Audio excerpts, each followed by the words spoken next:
अब चाहिँ हामीले ब्यालेन्स चेक गर्न, ब्यालेन्स ट्रान्सफर गर्न, रिचार्ज गर्न एनसेल र एनटीसी को छुट्टा-छुट्टै कोडहरु याद गर्नुपर्ने जुन झन्झट थियो त्यो झन्झट चाहिँ हटेको छ। च्यानलमा नयाँ हुनुहुन्छ भने सब्स्क्राइब गरी अल नोटिफिकेसन अन गर्नुहोला र भिडियो मन पर्यो भने लाइक गर्नुहोला। आउनुस् भिडियो सुरु गरौँ।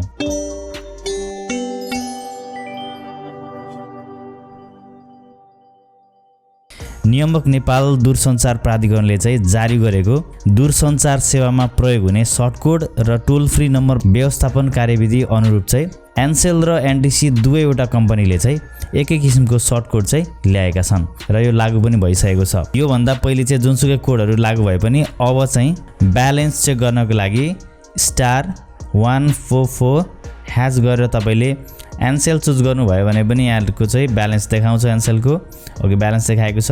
अब म एनटीसी बाट ट्राई गर्दै छु *144# अनि नमस्ते बाट यसरी ट्राई गर्दा पनि यसरी ब्यालेन्स चाहिँ देखाउँछ एनटीसी को।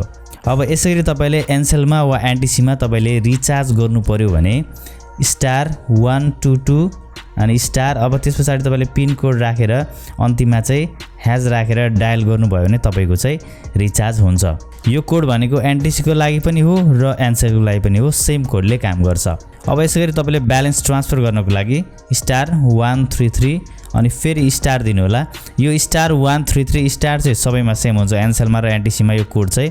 अब एनटीसी मा के हुन्छ भने सेक्युरिटी कोड पनि लगाउनु पर्ने हुन्छ एनटीसी मा चाहिँ। अब तपाईले यसमा चाहिँ सेक्युरिटी कोड लगाउनु होला।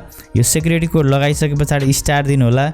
अब तपाईले जुन नम्बरमा चाहिँ ब्यालेन्स ट्रान्सफर गर्न खोज्दै हुनुहुन्छ त्यो नम्बर टाइप गर्नु होला। ओके, अब त्यसपछि स्टार टाइप गरेर यहाँले जति अमाउन्ट पठाउनु पर्ने हो त्यो अमाउन्ट टाइप गर्नु होला र त्यसपछि अन्तिममा # टाइप गरेर चाहिँ यहाँले ब्यालेन्स चाहिँ ट्रान्सफर गर्न सक्नुहुन्छ एनटीसी मा। र एनसेल मा पनि सेम कोड नै हो, *133* नै हो, तर यसमा के हुन्छ भने सेक्युरिटी कोड लगाउनु पर्दैन। डाइरेक्ट यहाँले चाहिँ फोन नम्बर इन्टर गर्ने र त्यसपछि स्टार थिचेर यहाँले जति अमाउन्ट चाहिँ पठाउन चाहनुहुन्छ त्यो अमाउन्ट टाइप गर्ने र अन्तिममा # टाइप गरेर चाहिँ यसरी डायल गर्नुभयो भने चाहिँ एनसेलबाट सजिलैसँग चाहिँ आफूले चाहेको नम्बरमा चाहिँ ब्यालेन्स ट्रान्सफर गर्न सकिन्छ। हस्त आजलाई यति नै, हामी अर्को भिडियोमा भेट्नेछौँ। हस्त, नमस्कार।